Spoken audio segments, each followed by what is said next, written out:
கிறிஸ்துவுக்குள் அன்பான தேவனுடைய பிள்ளைகளே, ஆண்டவராய் இயேசுவின் நாமத்தில் உங்களை அன்போடு வாழ்த்தி நான் வரவேற்கிறேன். ஒரு புதிய வருஷத்தை காண ஆண்டவர் நமக்கு பாக்கியம் கொடுத்திருக்கிறார். கடந்த வருடமெல்லாம் ஆண்டவர் நம்மை அருமையாக ஆசீர்வாதமாக காப்பாற்றி வழிநடத்தி வந்திருக்கிறார். புதிய வருஷத்திலே புதிய வாக்குத்தத்தங்களையும் புதிய தீர்மானங்களையும் எடுத்து நீங்கள் தேவனை இந்த நாட்களில் ஆராதித்து வருகிறீர்கள் என்று நான் விசுவாசிக்கிறேன். இந்த நாளிலையும் கூட இந்த வருஷத்தை ஆண்டவர் நமக்கு ஆசீர்வாதமை தரும்படியாய் ஒரு அருமையான பாடலை பாடி ஆண்டவரை துதிக்கப் போகிறோம். வருஷத்தை நன்மையால் முடிசூட்டும் தெய்வமே, வற்றாத கிருபைகளால் என்னை என்றோ நடத்திடுமே. வருஷத்தை நன்மையால் முடிசூட்டும் தெய்வமே, வற்றாத கிருபைகளால் என்னை என்றோ நடத்திடுமே. தடைப்பட்ட நன்மைகள் இந்த ஆண்டு நடந்திடுமே, அடைக்கப்பட்ட கதவுகள் எல்லாம் இந்த ஆண்டு திறந்திடுமே. தடைப்பட்ட நன்மைகள் இந்த ஆண்டு நடந்திடுமே, அடைக்கப்பட்ட கதவுகள் எல்லாம் இந்த ஆண்டு திறந்திடுமே. மகிமை மேல் மகிமை என்னை மறுரூபமாக்கும் மகிமை, மகிமை மேல் மகிமை என்னை மறுரூபமாக்கும் மகிமை. எந்தன் வாழ்வை மாற்றிடும் மாறாத உந்தன் மகிமை, எந்தன் வாழ்வை மாற்றிடும் மாறாத உந்தன் மகிமை. அவர் தமது ஐஸ்வர்யத்தால் என் குறைவாய் நிறைவாய் மாற்றி, அவர் தமது ஐஸ்வர்யத்தை என் குறைவால் நிறைவாய் மாற்றி, என் வாயை நன்மையால் திருப்தியாக்கும் நல்ல வருஷம், என் வாயை நன்மையால் திருப்தியாக்கும் நல்ல வருஷம். மகிமை மேல் மகிமை என்னை மறுரூபமாக்கும் மகிமை, மகிமை மேல் மகிமை என்னை மறுரூபமாக்கும் மகிமை. எந்தன் வாழ்வை மாற்றிடும் மாறாத உந்தன் மகிமை, எந்தன் வாழ்வை மாற்றிடும் மாறாத உந்தன் மகிமை. வருஷத்தை நன்மையால் முடிசூட்டும் தெய்வமே, வற்றாத கிருபைகளால் என்னை என்றும் நடத்திடுமே. வருஷத்தை நன்மையால் முடிசூட்டும் தெய்வமே, வற்றாத கிருபைகளால் என்னை என்றும் நடத்திடுமே. தடைப்பட்ட நன்மைகள் இந்த ஆண்டு நடந்திடுமே, அடைக்கப்பட்ட கதவுகள் எல்லாம் இந்த ஆண்டு திறந்திடுமே. மகிமை மேல் மகிமை என்னை மறுரூபமாக்கும் மகிமை, மகிமை மேல் மகிமை என்னை மறுரூபமாக்கும் மகிமை. எந்தன் வாழ்வை மாற்றிடும் மாறாத உந்தன் மகிமை, எந்தன் வாழ்வை மாற்றிடும் மாறாத உந்தன் மகிமை.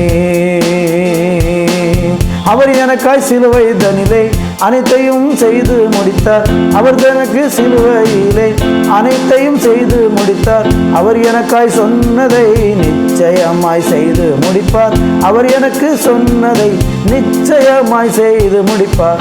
மகிமை மேல் மகிமை என்னை மறுரூபமாக்கும் மகிமை, மகிமை மேல் மகிமை என்னை மறுரூபமாக்கும் மகிமை. எந்தன் வாழ்வை மாற்றிடும் மாறாத உந்தன் மகிமை, எந்தன் வாழ்வை மாற்றிடும் மாறாத உந்தன் மகிமை.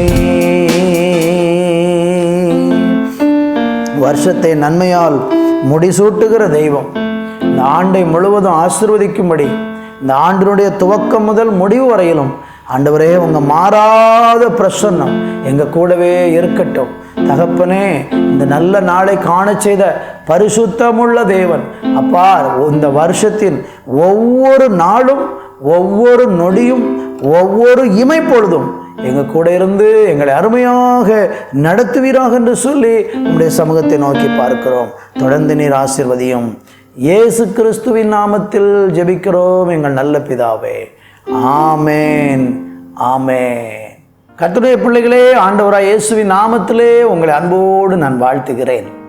இந்த நாளிலேயும் கூட ஒரு வேத பகுதியை வாசிக்கப் போகிறோம். சங்கீதம் 65 சங்கீதம் 11வது வசனத்தை நான் வாசிக்கிறேன். வருஷத்தை உம்முடைய நன்மையால் முடிசூட்டுகிறீர், உமது பாதைகள் நெய்யாய் பொழிகிறது.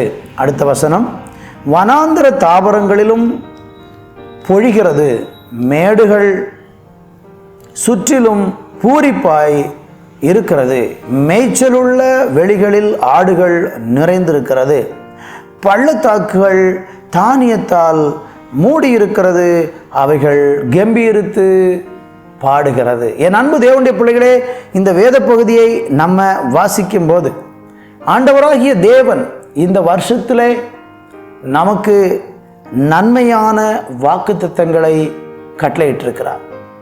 நீங்கள் ஆலயத்துக்கு சென்றிருப்பீர்கள், கர்த்தரை ஆராதித்திருப்பீர்கள், தேவ ஊழியர்கள் உங்களுக்கு ஜெபித்து தேவனுடைய வாக்குத்தத்தங்களை, இந்த வருஷத்துக்குரிய வாக்குத்தத்தங்களை எல்லாம் உங்களுக்கு எடுத்து கூறி உங்களை ஆசீர்வதித்திருப்பார்கள்.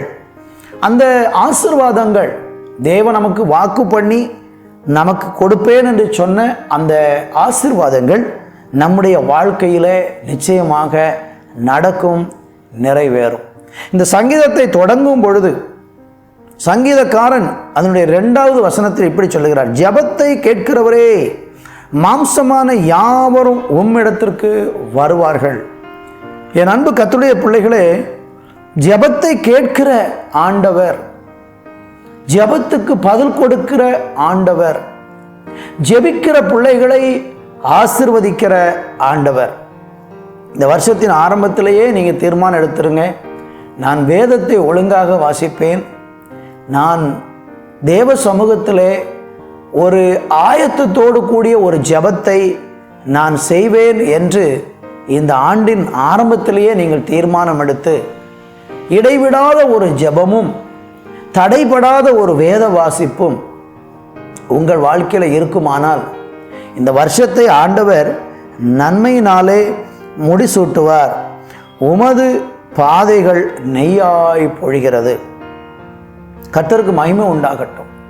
அருமையான தேவனுடைய பிள்ளைகளே, ஆண்டவர் சொல்லுகிறார், வருஷத்தை உம்முடைய நன்மையால் முடிசூட்டுகிறீர். அப்போ ஆண்டவர் வருஷத்தை நன்மையினால நிரப்புகிறார். வருஷம் முழுவதும் தேவன் நமக்கு நன்மையானதை காணும்படிக்கு செய்வார். அப்போ நீங்கள் கேட்பீங்க, இந்த வருஷத்தில் அப்போ எதுவுமே தீமை நடக்காதா, நன்மை மட்டும்தான் நடந்துக்கிட்டே இருக்குமா என்று நீங்கள் கேட்கலாம். நான் உங்களுக்கு சொல்லுகிறேன், சில காரியங்கள் தீமையாக நம்ம வாழ்க்கையில் நடந்தாலும் நீங்கள் விசுவாசிக்க வேண்டும், அந்த தீமைகள் நன்மையாக முடியும். அதுதான் நம்முடைய விசுவாசம். அதுதான் நன்மையாக முடியும். ஏனென்றால் வேதம் சொல்லுகிறது, யாக்கோபுக்கு எழுதின நிருபத்தில் நீங்கள் 1ஆம் அதிகாரத்தில் வாசிக்கும் பொழுது, நன்மையான எந்த ஈவும் பூரணமான எந்த வரமும் பரத்திலிருந்து உண்டாகி சோதிகளின் பிதாவினிடத்திலிருந்து இறங்கி வருகிறது. ஆண்டவர் நமக்கு நன்மைகளை கொடுக்கிற தேவனாக இருக்கிறார். கர்த்தருக்கு ஸ்தோத்திரம். அதனால் தீமை நடக்காது என்று நான் சொல்ல மாட்டேன். காரணம், இந்த பூமியில் தீமை செய்கிற ஒருத்தன் இருக்கிறான். அவன் தம்முடைய ஜனத்துக்கு விரோதமாக தீமை செய்து கொண்டிருப்பான். ஆனால் கர்த்தர் என்ன செய்வார்னா, அந்த தீமையை இந்த வருஷத்தில் நன்மையாக மாற்றுவார். நீங்கள் விசுவாசிக்கணும். தேவன் தம்மிடத்தில் அன்பு கூறுகிறவர்களுக்கு சகலமும் நன்மைக்கு ஏதுவாக நடக்கிறது என்று சொல்லப்பட்டிருக்கிறது. அதனால் தீமையை கண்டு பயப்பட வேண்டாம், தெய்வம் அதை நன்மையாக மாற்றுவார். இன்னும் நீங்கள் வாசித்து பாருங்கள், சங்கீதம் 85:12 சொல்லுகிறது, கர்த்தர் நன்மையானதை தருவார். கர்த்தர் நன்மையானதை தருவார். வருஷத்தை நன்மையினால் முடிசூட்டுகிற தெய்வம் சொல்லுகிறார், நன்மையானதை தருவார். நம்முடைய தேசம் தன் பலனை கொடுக்கும். அப்படியானால் ஒரு பெரிய ஆசீர்வாதத்தை இந்த வருஷத்தில் தேவன் வைத்திருக்கிறார். அதெல்லாம் நம்ம விசுவாசத்தோடு அறிக்கை செய்து சுதந்திரித்து கொள்ளணும். பாருங்கள், நீங்கள் வாக்குத்தத்தங்களை பெற்றிருப்பீங்க. அந்த பெற்றுக்கொண்ட வாக்குத்தத்தத்தை வைத்து என்ன செய்யணும்? எப்படி அதை சுதந்திரிக்க முடியும்? அறிக்கை செய்கிறதன் மூலமாய், அதை விசுவாசிக்கிறதன் மூலமாய், கர்த்தர் எனக்கு இதை கொடுத்திருக்கிறார், இதை என் வாழ்க்கையில் செய்வார் என்று நீங்கள் நம்பி விசுவாசித்து அறிக்கை செய்கிறதன் மூலம் அந்த நன்மையை, பலனை நீங்கள் இந்த வருஷத்தில் தொடர்ந்து பெறப்போகிறீர்கள். சந்தோஷத்தோடு இந்த வருஷத்தை நம்ம துவங்குவோம். மகிழ்ச்சியோடு இந்த நாட்களை நினைப்போம். ஜெபத்தோடு முன்னேறுவோம். வருஷத்தை நன்மையால் முடிசூட்டுகிறீர். ஆமேன். பாதையெல்லாம் நெய்யாய், அவருடைய பாதையெல்லாம் நெய்யாய் பொழிகிறது என்று சொன்னது போல அப்படிப்பட்ட நிறைவை தந்து உங்களை ஆசீர்வதிப்பாராக. ஜெபிக்கலாமா? நல்ல தகப்பனே, இந்த வருஷத்தை நன்மையால் முடிசூட்டி எங்களுடைய பாதைகளை எல்லாம் நெய்யாய் பொழிய பண்ணுகிற தேவன், என் அன்பு பிள்ளைகளை இந்த வருஷத்தின் துவக்கத்திலே நான் ஆசீர்வதித்து ஜெபிக்கிறேன். அவங்க குடும்பங்களில் ஆசீர்வாதம் உண்டாகட்டும், அவங்க பிள்ளைகளுக்கு நன்மை உண்டாகட்டும், மேன்மைகளை தேவர் கட்டளையிடுவீராக என்று ஜெபிக்கிறேன். வருஷத்தின் துவக்கத்தில் அவர்களுக்கு பெற வேண்டிய, கிடைக்க வேண்டிய பலன்களும் நன்மைகளும் உன்னதத்திலிருந்து கிடைக்கப்பெற கர்த்தர் தம்முடைய பிள்ளைகளை ஆசீர்வதிப்பீராக என்று ஜெபிக்கிறேன். அப்படி செய்யுங்க.